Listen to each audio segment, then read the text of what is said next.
સુરતમાં આહિર સમાજનો વિરોધ નીલકંઠ ચરણ સ્વામી સામે વિરોધ નીલકંઠ સ્વામીએ અપમાન કર્યાનો આક્ષેપ દ્વારકાધીશનો અપમાન કર્યાનો આક્ષેપ કરવામાં આવી રહ્યો છે। આહિર સમાજની લાગણી દુભાતા વિરોધ કરવામાં આવ્યો છે।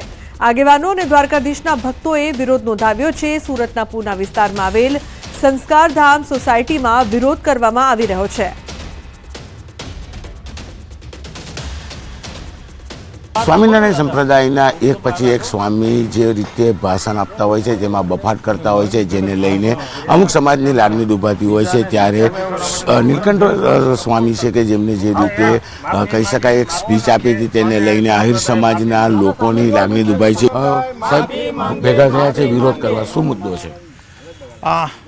હું RH હડિયા નિવૃત્ત ડીવાયએસપી છું અને અમારો આહિર સમાજ અહીંયા ભેગો થયો ત્યારે જે અખબારોમાં, પ્રિન્ટ મીડિયામાં, સોશિયલ મીડિયામાં અમે જોઈએ છીએ કે ડે બાય ડે સ્વામિનારાયણ સંપ્રદાયના અલગ અલગ જે સંપ્રદાયો એકને બદલે અનેક થયા છે, એના કોઈના કોઈ સ્વામી એવી કપોળ કલ્પિત વાતો જે અમારો જગતપતિ જગદીશ્વર દ્વારકાધીશ ભગવાન જે છે, ધી લોર્ડ છે, એને એવા શબ્દોથી એવા અપમાનિત કરીને એ જે વાતો કરે છે એ વાતો એમાં લાગે છે કે વાતો કરનારા સ્વામી એમાં હાલ છેલ્લે જે વેડ રોડના નીલકંઠ ચરણ સ્વામી છે, તો એ નીલકંઠ ચરણ સ્વામીને કહું કે તમારું ચરણ છે ને સ્વામીજી, એ આચરણમાં કોઈ રાક્ષસી વૃત્તિ છે? તમે જગતના પતિ, જગતના બાપને તમે જે અપમાનિત કરો છો એ ઠીક નથી। તો દ્વારકાધીશનું અપમાન કર્યા બાદ આહિર સમાજની લાગણી દુભાતા વિરોધ કરવામાં આવી રહ્યો છે। નીલકંઠ સ્વામીએ અપમાન કર્યાનો આક્ષેપ જે બદલ વિરોધ થઈ રહ્યો છે। સુરતમાં પણ તેવા જ કંઈક દ્રશ્યો સામે આવી રહ્યા છે, જેમાં લોકો છે તે રોષે ભરાયા છે। સુરતમાં આહિર સમાજ દ્વારા વિરોધ કરવામાં આવી રહ્યો છે। દ્વારકાધીશનું અપમાન કર્યાનો આરોપ સાથે જ માફી માંગવાની પણ માંગ કરવામાં આવી રહી છે।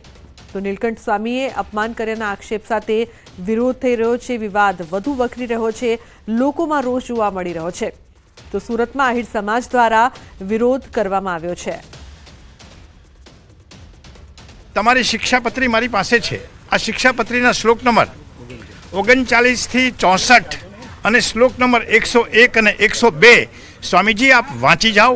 બીજા સ્વામીઓ પણ જેણે બદમાશી કરીને જે કપોલ કલ્પિત ભગવાનને નીચા પાડવાની કોશિશ કરી છે અને પોતાના વિચારોથી સમાજને, ધર્મપ્રેમી લોકોને, સરળ લોકોને જે ગુમરાહ કરવાની કોશિશ કરી છે, ત્યારે કહેવું છે કે તમારી શિક્ષાપત્રીમાં જાઓ અને તમે અમારા જગતપતિ બાપની જે ક્ષમતા છે, એમની જે ઓકાત છે